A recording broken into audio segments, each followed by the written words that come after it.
Hello and welcome to Essential Golf Training. I'm Michael Jacobs along with Erica Larkin, and we're going to discuss how to judge the distance, pick the club, and set up for a shot. Now, Erica, when people are playing golf, it's a game of such intense distance and direction that being off by a yard or two could be the difference between being in the water, sand trap, or being next to the hole. So what are some of the ways that you get people to assess their distance? Yeah, so on the golf course, we have yardage markers that are in the ground on sprinkler caps, sometimes marked by poles or bushes even, landscaping, that tell you how far away you are from the center of the green. So you want to pay attention to those, maybe walk off distances to where your golf ball actually is, and then plus or minus a few yards for the flag position. Is the flag in the front of the green, the middle of the green, or the back of the green? You can also use some handy technology that exists now, such as these great laser rangefinders. So you just look and point and shoot right at the flag, and by using these tools, it gives you an accurate distance of how far that pin is from where you're standing. There are GPS devices on smartphones that you can also use that track your distance to different locations on the golf course or to certainly different points on the green or flag positions. Once you have your number, then it's time to move forward and pick the right club. So once you've determined your distance, it now comes time to select the club. Now, aside from just the distance, you also have to factor in the wind and you have to factor in the slope. An uphill shot will require more distance to climb, and a downhill shot will go further. So that all has to be in your assessment as well. And when it comes to the wind, what most people don't realize is they only think of downwind and into the wind.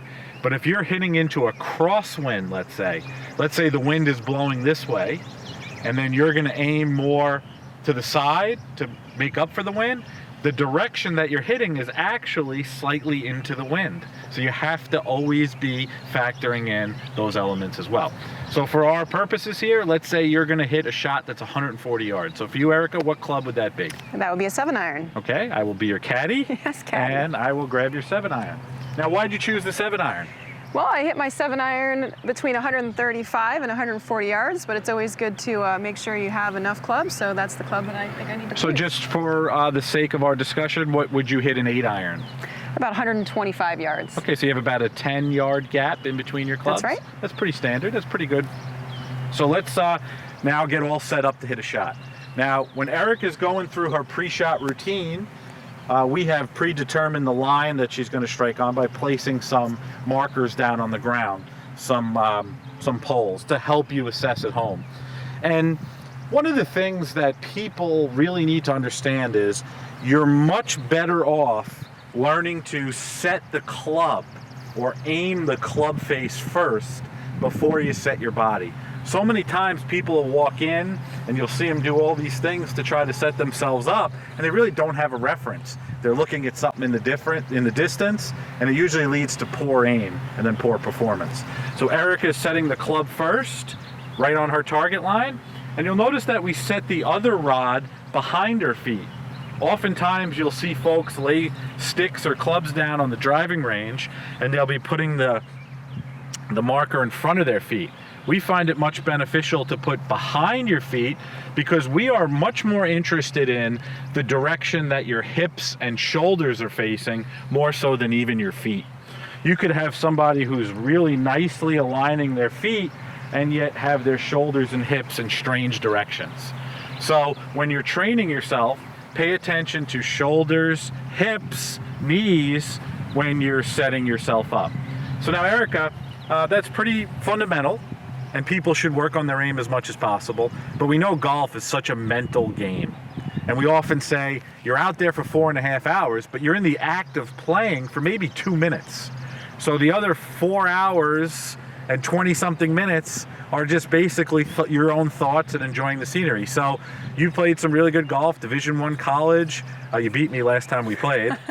What are some of the things that are going through your mind when you're getting set up, and then just before you pull the trigger to make your swing, what's going on in your mind? Because people always ask, what does the great player think about?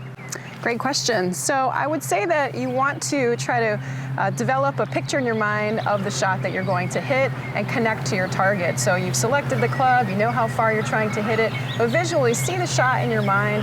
And then as you're taking your address position and you're looking down at the golf ball, you're going to connect once or twice more with the target in the distance, and so that you can really have that clear mental picture of where it is that you want to send that ball and the shape of the shot that you're trying to create. A practice swing is usually a good idea to relax the body, get a feel for the shape of the swing and also the length of the club that you're swinging, maybe a little uneven lie perhaps on the golf course that you might be dealing with. Once you're getting comfortable in your stance, you've taken those rehearsals, then as you address the ball, a nice waggle or two just to get relaxed and comfortable, picturing the target in the mind, and then going ahead and making a swing. So trying to really clear the brain from mechanical thoughts per se, develop a feel and a picture of the shot in your mind, and then just go for it. And studies have shown that you're going to think about something, and you should think about something. You should isolate it to one thing. If you go out there and you try to think about nothing, something is going to pop into your mind. So have one little thought or a trigger or a feel or a mental image and just try to stick with it as the round goes on. So many times somebody, let's say, will start slicing the ball off to the right, and then as the round develops, they'll start reacting to that and start aiming and twisting themselves in all different directions. Try to stick to a consistent pre-shot routine, and I think your scores will start to reflect it. If there's one thing all the great players say when they're playing on TV and they're nervous, is they always say that they focus on their pre-shot routine and it takes their mind off the surroundings. So hopefully that will help you prepare for your shot, and hope you enjoyed this essential golf training tip.